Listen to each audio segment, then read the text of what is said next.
Khabar baik. Nama baik. Saya Nura Syakir binti Hussein selaku moderator forum pada hari ini. Saya ingin memperkenalkan ahli panel terlebih dahulu. Ahli panel yang pertama ialah Cik Puteri Anis Wadiha binti Muhammad Syarul Amri. Seterusnya ahli panel yang kedua ialah Cik Nuri Maisara binti Abdul Rahman. Setelah itu ahli panel yang ketiga Cik Nur Syahira binti Suhaimi, dan ahli sekali ahli panel yang keempat ialah Cik Nur Zahira binti Muhammad Hashim. Tajuk forum kami pada hari ini ialah isu dalam profesionalisme perguruan pendidikan awal kanak-kanak. Okey, mari kita memulakan pembahasan tentang forum kita pada hari ini. Baiklah, soalan pertama saya kepada panel pertama. Apakah sebenarnya punca berlaku isu-isu berkaitan penampilan guru seperti ketidaksesuaian pakaian dan penampilan yang melibatkan fashion, rambut dan aksesori yang kadang-kadang keterlaluan? Sila Sadari. Terima kasih saudara moderator. Terlebih dahulu, terima kasih saya ucapkan kerana sudi menjemput saya pada hari ini. Baiklah, bagi menjawab persoalan yang telah dilontarkan oleh saudari moderator berkaitan isu penampilan guru.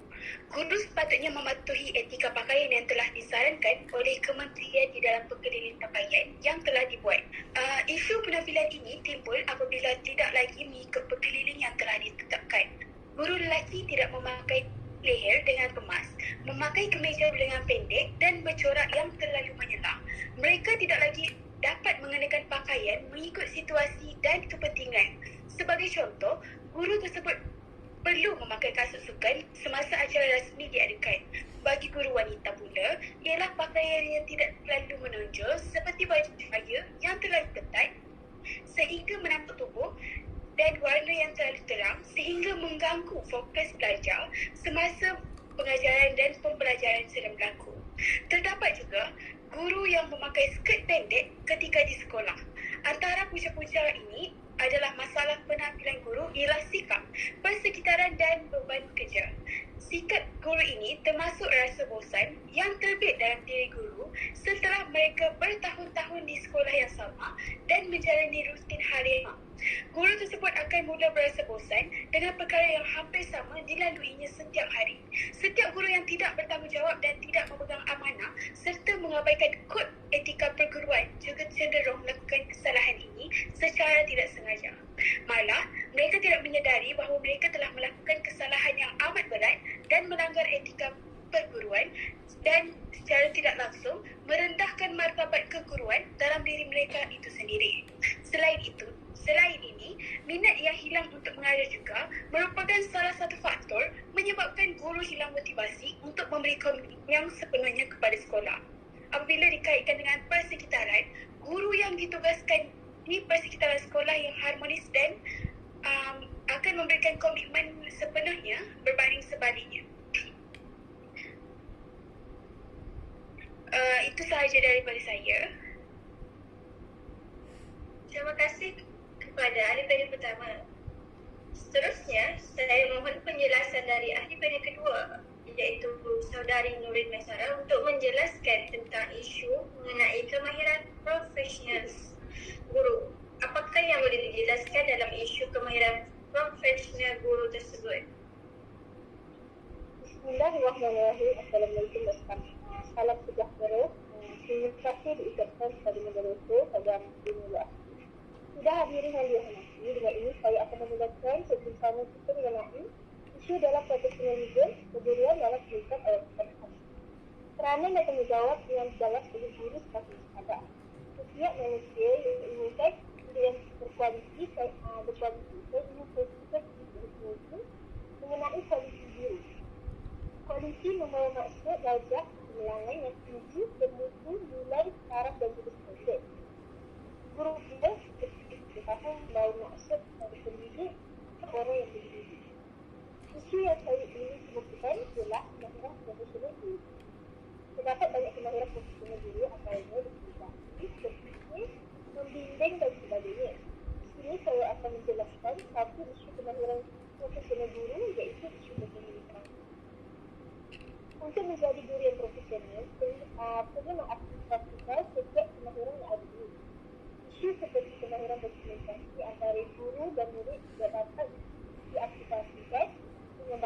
Ia menyebabkan seseorang guru itu tidak dapat menunjukkan kemahiran profesional guru dalam diri seseorang pendidik. Ini kerana seorang pendidik menggerakkan tentang kepentingan kemahiran berkomunikasi. Berkomunikasi ini adalah kemahiran yang paling efektif. Cara berkomunikasi juga amat penting dikuasai oleh guru demi kelancaran demi kelancaran berkomunikasi dengan orang lain. Dengan mengetahui cara berkomunikasi yang betul, diharapkan para guru dapat menyampaikan mesej dengan jelas dan lancar. Khususnya ketika melaksanakan sesi pengajaran dan pembelajaran bersama guru. Saya ingin kongsikan model prinsip pertukaran PhD 1935. Ini telah mengemukakan 4 prinsip iaitu kuantiti, kualiti, kesinambungan dan cara penyampaian. Yang pertama, kuantiti. Sempurna memberi maklumat yang cukup, berguna dan memastikan maklumat tidak melebihi daripada apa yang sepatutnya. Kedua, ialah kualiti. Betul. Tidak menyebut sesuatu yang difikirkan atau tidak betul dan tidak menyebut sesuatu yang tidak cukup dalil atau bukti. Yang ketiga, kesinambungan. Faham mempunyai kesinambungan yang relevan maklumatnya. Akhir sekali, cara penyampaian. Sejelas yang mungkin. Jelaskan cara penyampaian yang samaran dan laksanakan secara pasti. Berdasarkan kepada huraian telah saya jelaskan, dapat dirumuskan bahawa setiap guru perlu menunjukkan sikap yang profesional dan mempunyai sikap yang baik dalam diri seseorang pendidik. Itu sahaja daripada saya. Terima kasih kepada ahli panel kedua. Izinkan saya ajukan soalan kepada ahli panel ketiga, iaitu Saudari Nur Syahira. Profesi perguruan merupakan profesi yang amat terpuji dan mulia di kacamata masyarakat. Tetapi mengapa masih terdapat guru yang melanggar kod etika perguruan? Terima kasih saudari moderator Nurul Asyikin atas soalan yang diberi. Assalamualaikum dan salam sejahtera kepada sidang hadirin dan ahli panel yang dihormati sekalian. Sebagai bakal seorang guru, kita perlu menjalankan tanggungjawab yang diamanahkan dengan sebaiknya dan demi menjamin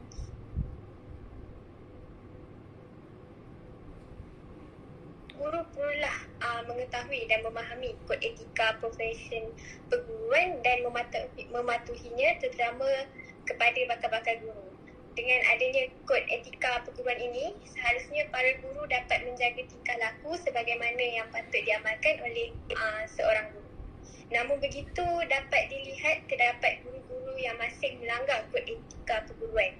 Antara isu yang boleh dikaitkan dengan guru tidak mematuhi kod etika adalah penyalahgunaan masa di taska atau tadika. Sebagai contoh, penyalahgunaan masa di taska atau tadika yang sering dilakukan oleh guru-guru adalah guru tidak menepati masa keluar dan memasuki kelas, tidak menyampaikan pengajaran dan pembelajaran dan sebagainya, sehingga mengabaikan sesi pengajaran dan pembelajaran. Masalah penyalahgunaan masa ni mungkin tidak terlalu serius, tetapi jika dibiarkan berlanjutan, masalah ini dapat menjejaskan kredibiliti para guru pendidikan awal kanak dan seterusnya akan merugikan masa. Antara faktor yang dihadapi oleh guru tidak mematuhi kod etika profesi perguruan adalah guru kurang memahami etika perguruan seperti yang telah termaktub dan wajib diikuti oleh setiap lapisan guru di Malaysia. Akhir kata, etika profesi perguruan adalah sangat penting untuk menjadi panduan kepada semua guru dalam menjalankan tugas masing-masing. Demi menjamin martabat profesi perguruan terus dipandang mulia oleh setiap lapisan masyarakat, semua guru haruslah mengetahui, memahami dan mematuhi kod etika profesi perguruan terutamanya kepada bakal-bakal guru. Terima kasih. Terima kasih kepada ahli panel ketiga. Soalan untuk ahli panel keempat, bagaimana dengan isu guru yang tidak memahami pengetahuan asas profesional? Sebagai contoh, guru yang menjadi guru taska dan tadika tanpa sebarang sijil dan pengetahuan tentang pendidikan awal kanak-kanak. Silakan. Terima kasih kepada moderator. Sebelum itu saya perkenalkan diri saya dahulu. Nama saya Nur Zahira binti Muhammad Hashim. Saya sebagai ahli panel keempat. Okey, baiklah. Menjawab kepada soalan itu, sebagai seorang guru taska dan tadika, kita perlulah belajar dan mengetahui bagaimana persepsi, rangsangan emosi, pemikiran holistik, imajinasi, jenaka, seni, muzik dan kreativiti supaya dapat membantu kanak-kanak di dalam aspek mengawasi, analitik, logik sebab akibat pemikiran abstrak, membaca, menulis dan matematik. Seorang guru taska dan tadika juga harus mengesan dan menerima perbezaan individu di kalangan kanak-kanak kerana setiap kanak-kanak mempunyai kekuatan dan kekurangan yang tersendiri. Guru taska dan tadika perlulah memandu mereka memperkembangkan potensi mereka dari segi jasmani, intelek, daya cipta dan rohani. Sebagai guru-guru perikap kanak-kanak, guru-guru itu perlulah menggalakkan kanak-kanak terlibat secara aktif seperti meneroka, mencuba-cuba, menanya soalan dan berusaha sendiri mencari jawapan dalam aktiviti pembelajaran. Penilaian perkembangan kanak-kanak haruslah secara holistik dan berterusan. Penilaian yang berpiawa harus diberi kurang tumpuan kerana penilaian adalah terlalu umum dan tidak mengambil kira pengalaman dan keistimewaan kanak-kanak yang akan dinilai. Walau bagaimanapun, penilaian haruslah mempunyai integrasi dengan kurikulum. Kita perlu memeriksa kanak-kanak secara penilaian dengan pandangan yang positif dan menolong mereka. Itu sahaja daripada saya. Terima kasih kepada ahli panel keempat. Terima kasih juga kepada semua ahli panel yang sudi hadir untuk membicarakan isu dalam profesionalisme perguruan dalam pendidikan awal kanak-kanak. Harapan saya, forum ini juga mampu memberikan informasi bermanfaat buat semua hadirin yang hadir. Kalau berkayuh dan sampai ke pulau, kalau mendaki dah sampai ke puncak, kita telah sampai ke penghujung bicara. Entah kata salah tutur, entah maksud salah sampai, terimalah salam bersantun, salam yang maaf, salam yang minta ampun. Lantaran keterbatasan waktu, saya mohon mengakhiri bicara ini, selanjutnya mohon mengundur diri. Sekian, wabillahi taufiq wal hidayah. Wassalamualaikum warahmatullahi wabarakatuh.